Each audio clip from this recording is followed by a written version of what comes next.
Je vais t'expliquer pourquoi c'est très important de te concentrer principalement sur ta technique, sur ton amplitude, sur les différents mouvements que tu pratiques avant de vouloir absolument charger. J'ai pris l'exemple du squat très simplement. 3 squats différents. Un squat qui n'est pas validé parce que les hanches sont beaucoup trop hautes par rapport aux genoux. D'accord? Donc on n'est pas sur un mouvement qui est suffisamment profond pour être validé. Un squat valide, donc les hanches à la même hauteur que genoux, parallèle par rapport au sol. Et ici, on est sur un squat qui est relativement profond, d'accord? Donc un squat qui est même plus que validé. Si tu es dans ce cas de figure-là, ton squat n'est pas validé. Et ici, je te déconseille fortement de vouloir charger, de partir même sur un nombre de séries, de répétitions définies, admettons 4 x 10, et puis commencer déjà à chercher avec 40 kg, et puis la semaine d'après augmenter de 2,5 et ainsi de suite. Du coup, mettre en place une surcharge progressive sur un squat qui ressemble à ça. Quel est l'intérêt puisque ton mouvement n'est pas complet? Du coup, tu vas avoir une sorte d'illusion de force, ok, de progression qui en réalité ne l'est pas parce que la progression que tu auras sera que sur une portion incomplète du mouvement, ok, alors que tu devrais être au minimum ici, voire là, si tu en as la capacité.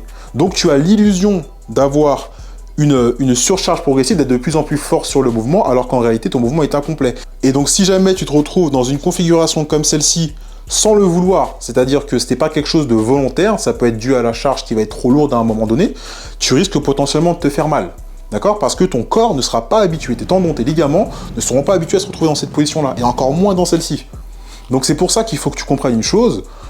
Ne te focalise pas sur la charge. La charge n'est qu'un outil pour te permettre de passer des steps. Mais toi, tu dois être objectif et être capable d'être autocritique quant à ta technique et tes capacités réelles.